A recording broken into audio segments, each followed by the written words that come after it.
आने वाले 5 साल में हम अनेक बड़े पड़ाव पार करने वाले हैं।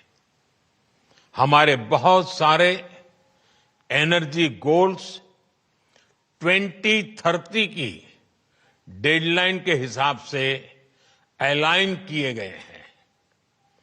साल 2030 तक हम 500 gigawatt renewable energy capacity add करना चाहते हैं। साल 2030 तक भारतीय रेलवे ने नेट जीरो कार्बन एमिशन का टारगेट रखा है। साल 2030 तक हम हर साल 5 million metric ton green hydrogen कर सके, ये हमारा लक्ष्य है। हमारे ये टारगेट्स काफी एम्बिशियस लग सकते हैं, लेकिन बीते 10 साल में जो भारत ने हासिल किया है, उससे ये विश्वास पैदा हुआ है कि ये टारगेट्स भी हम जरूर हासिल कर लेंगे। फ्रेंड्स, बीते 10 साल में भारत 10th लार्जेस्ट से 5th लार्जेस्ट इकोनॉमी बना है। बीते 10 वर्षों में हमने अपनी सोलर एनर्जी जनरेशन कैपेसिटी को 32 टाइम्स बढ़ाया है।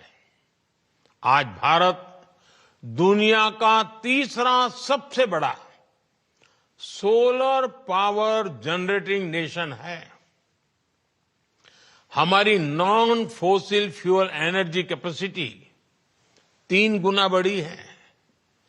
भारत G20 देशों में पेरिस समझौते के लक्ष्यों को पूरा करने वाला पहला देश है। भारत कैसे अपने लक्ष्य समय से पहले प्राप्त कर रहा है, इसका एक और उदाहरण है इथेनॉल ब्लेंडिंग। आज भारत 19% इथेनॉल ब्लेंडिंग कर रहा है। इससे फॉरेन एक्सचेंज की सेविंग हुई है और सब्सटेंशियल फार्मर रेवेन्यू जनरेट हुआ है। साथ ही CO2 एमिशंस में सिग्निफिकेंट कट भी आया है।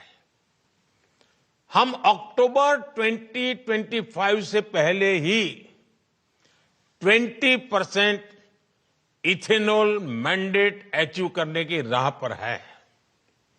आज भारत की बायोफ्यूल्स इंडस्ट्री तेजी से ग्रो करने के लिए तैयार है। हमारे पास 500 मिलियन मैट्रिक टन्स का सस्टेनेबल फीडस्टॉक है। इंडिया की G20 प्रेसिडेंसी के दौरान ग्लोबल बायोफ्यूल्स अलायंस बना और लगातार एक्सपांड हो रहा है। इससे 28 नेशंस और 12 इंटरनेशनल ऑर्गेनाइजेशंस जुड़ चुके हैं। ये वेस्ट को वेल्थ में ट्रांसफॉर्म कर रहा है और सेंटर्स ऑफ एक्सीलेंस सेट कर रहा है। साथियों, भारत अपने हाइड्रोकार्बन रिसोर्सेज के पोटेंशियल को पूरी तरह से एक्सप्लोर करने के लिए निरंतर रिफॉर्म्स कर रहा है। बड़ी डिस्कवरीज और गैस इंफ्रास्ट्रक्चर के व्यापक विस्तार के कारण हमारा गैस सेक्टर एक्सपांड कर रहा है।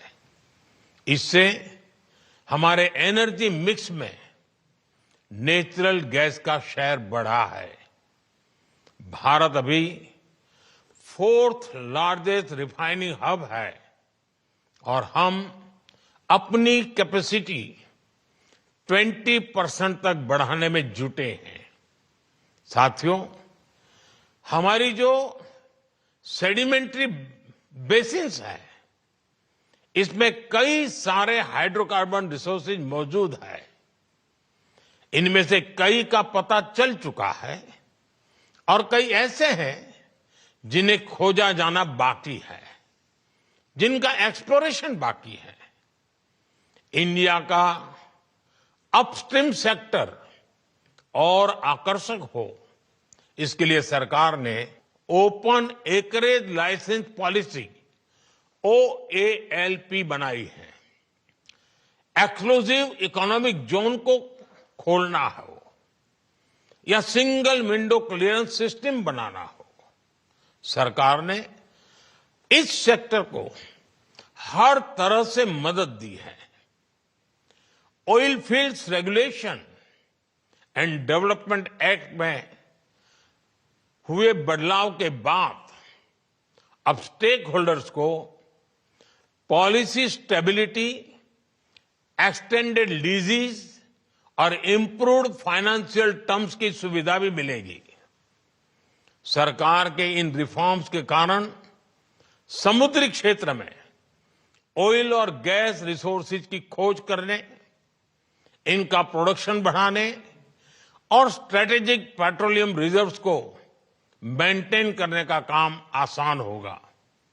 साथियों, भारत में कई डिस्कवरीज और बढ़ते पाइपलाइन इंफ्रास्ट्रक्चर के कारण नेचुरल गैस की सप्लाई बढ़ रही है और इसी कारण आने वाले समय में नेचुरल गैस का उपयोग भी बढ़ने वाला है। इन सारे क्षेत्रों में आपके लिए निवेश की बहुत सारी संभावनाएं बन रही हैं। साथियों, आज भारत का बहुत बड़ा फोकस मेक इन इंडिया पर है, लोकल सप्लाई चेन पर है।